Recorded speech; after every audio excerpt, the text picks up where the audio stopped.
বহুত দিনৰ পিছত আকৌ এটা মিনি ব্লগ লৈ আহিলোঁ। সকলোকে নমস্কাৰ, মই অৰ্পিতা। আৰু এয়া ভিডিঅ'টো ৰাতিপুৱাৰ পৰা আৰম্ভ কৰিছোঁ। মানে ৰাতিপুৱা ধুনুক স্কুললৈ লৈ গৈছিলোঁ আৰু যিহেতু আজি শনিবাৰে ল'ৰা ছোৱালী কমে আহে। আজি তাৰমানে এটাও অহা নাই, যিহেতু তাই অকলে, সেইকাৰণে তাইক ক'লো ছুটি দিয়া সময়লৈকে অকণমান খেলি থাকা, যিহেতু অকলে। আৰু তাই ইমান ধুনীয়াকৈ খেলি আছে।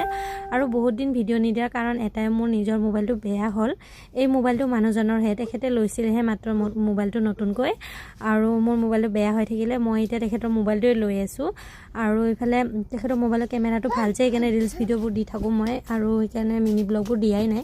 তো এইফালে বাহিৰৰ পৰিৱেশটো আজি ইমান ধুনীয়া, চাফা লাগিছে। যোৱাকালি ৰাতি অকণমান বৰষুণ দিছিলে আৰু স্কুল ছুটি দিয়াৰ পিছত ঘৰলৈ আহিলোঁ। তাইৰ বেগৰ চেইনডাল খোলা থাকি গ'ল, গোটেই ৰং পেঞ্চিল ওলাই পৰিলে। আকৌ গৈকে লৈ আনিলোঁ মই, আৰু ঘৰত আহি অকণমান ৰেষ্ট লৈছোঁ। তাৰপিছত দেখিলোঁ একদম বেৰাটো দেখিবলৈ বেয়া হৈ আছে, অপৰাজিতা ফুলজোপাৰ কাৰণে।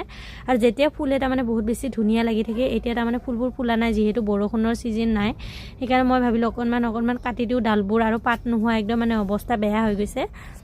তো এইখিনি ধুনীয়াকৈ কাটি থকা সময়তে একদম ধুনু মোৰ লগত আহি গ'ল। তাইও বোলে লগে ভাগে একদম কৰিব, আৰু মই এইফালে কাটি কিনে তাইৰ হাতত দি আছোঁ। আৰু তাই মানে লগত থাকিলে, যিকোনো কাম কৰি থাকিলে মানে ভাগৰ নালাগে, কষ্ট নহয়। মানে কথা পাতি যিহেতু কৰি থকা যায়, তাইও ইটো সিটো কৰি থাকে, সেইকাৰণে আৰু বহুত বেছি ভাল লাগে।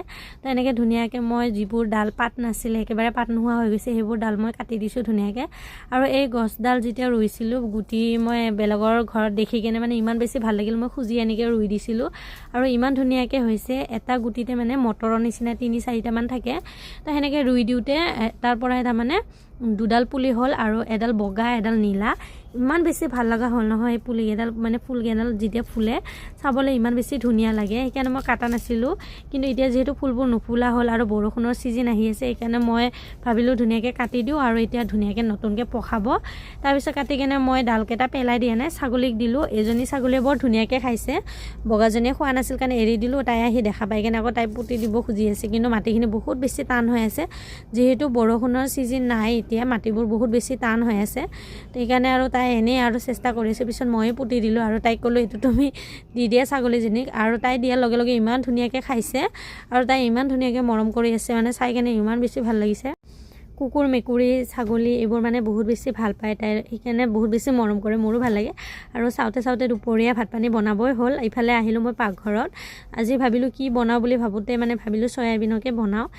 বহুত ধুনীয়াকৈ বনালোঁ দে, খাবলৈ বহুত বেছি টেষ্টি হৈছে। একদম চিম্পুলকৈ বনাইছোঁ, আলু, ফুলকবি, তাৰপিছত বেঙেনা, তেনেকৈ ধুনীয়াকৈ বনালোঁ। আৰু এইফালে জিলমিল শাক আছিলে, জিলমিল শাকখিনিও সেনেকৈ ভাজি দিলোঁ, একদম একো দিয়া নাই, অকণমান কালি জিৰা আৰু নহৰুৰ লগতে ধুনীয়াকৈ ভাজি দিলোঁ জলকীয়া দি কিনে। খাবলৈ বহুত বেছি ভাল লাগিল। দুপৰীয়া ভাত পানী খাই উঠি কিনে ৰাস্তালৈ আহিলোঁ, আৰু এইকেইটা মহাশয়ক লগ পালোঁ, ইমান বেছি মৰম